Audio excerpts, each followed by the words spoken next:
রাষ্ট্রপতি শাসন হতেই পারে, সম্পূর্ণ দায়ী থাকবেন আমাদের পশ্চিমবাংলার মুখ্যমন্ত্রী। হঠাৎ রাতারাতি রাজ্যপাল পরিবর্তন কেন? একটা যদি ভোট না হয় ঠিকঠাক সময়ে, তাহলে আমাকে রাষ্ট্রপতি শাসন করতেই হবে।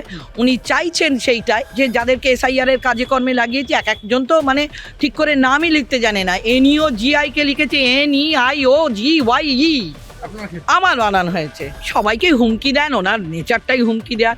সেই পরিবেশে উনি হুমকি দিয়ে দিয়েছে।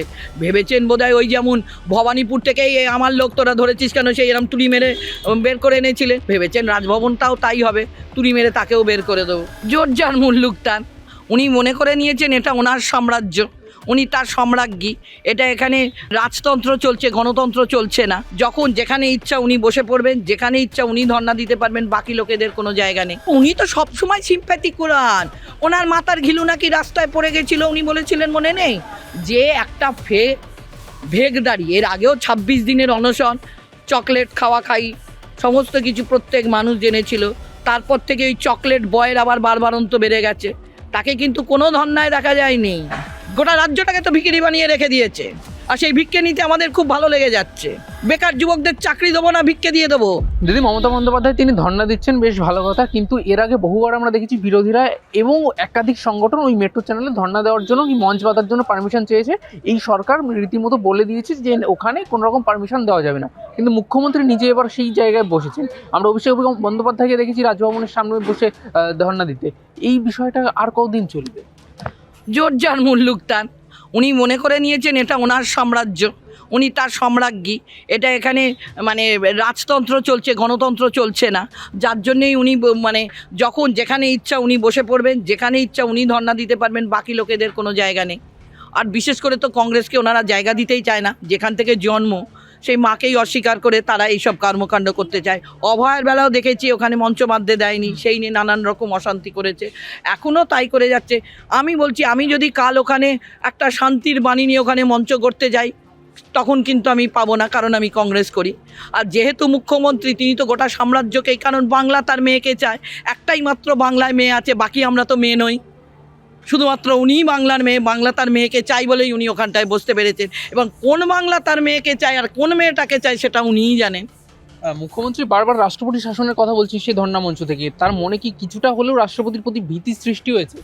শুনুন, একটা কথা হচ্ছে হঠাৎ রাতারাতি রাজ্যপাল পরিবর্তন কেন? আর আমি এসআইআর করতে দেবো না, এসআইআর এর ডিলে করব, তার মানেই কি? আমি রাষ্ট্রপতি শাসনে, একটা যদি ভোট না হয় ঠিকঠাক সময়ে আমাদের মানে সংবিধান অনুযায়ী কি, তাহলে আমাকে রাষ্ট্রপতি শাসন করতেই হবে।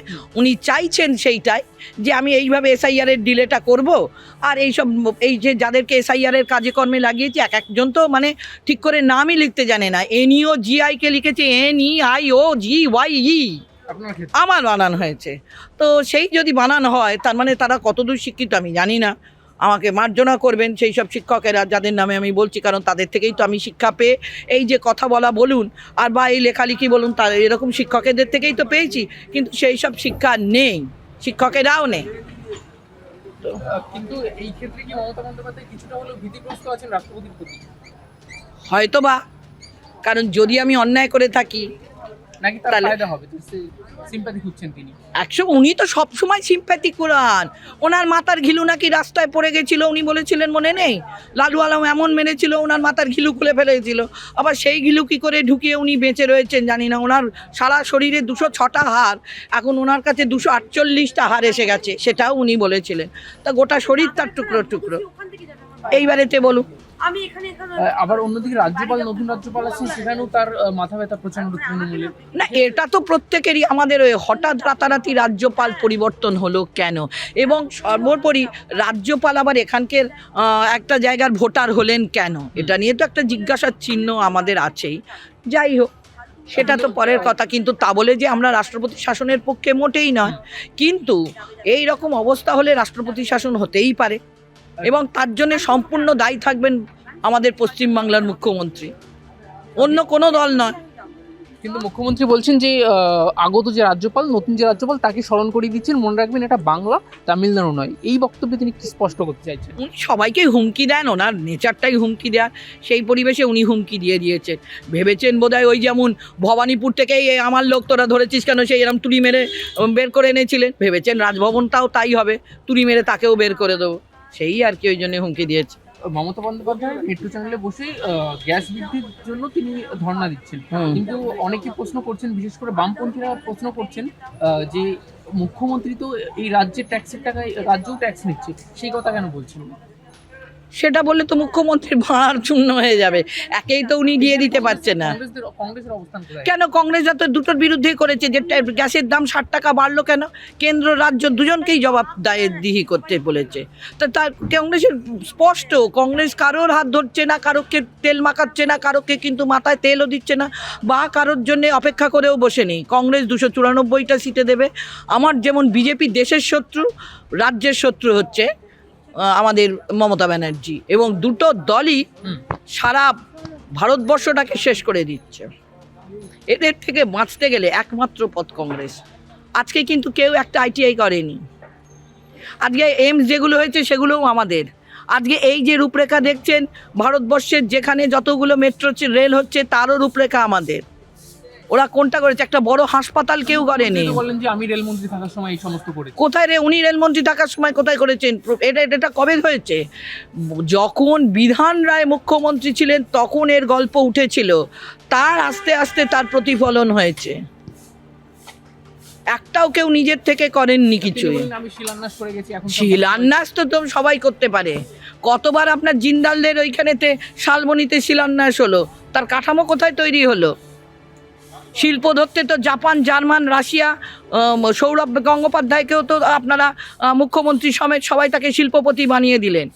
শেষকালে দেখা গেল তিনি কি শিল্প করছেন? রেস্টুরেন্ট শিল্প আর গার্মেন্ট শিল্প।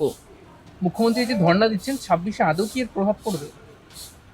কখনোই না। মানুষ জেনে গেছে যে একটা ভেগদারি, এর আগেও 26 দিনের অনশন, চকলেট খাই সমস্ত কিছু প্রত্যেক মানুষ জেনেছিল। তারপর থেকে ওই চকলেট বয়ের আবার বারবারন্ত বেড়ে গেছে, তাকে কিন্তু কোনো ধর্নায় দেখা যায়নি, কিন্তু তারপরে চকলেট বয় যুবরাজ হয়ে গেছে।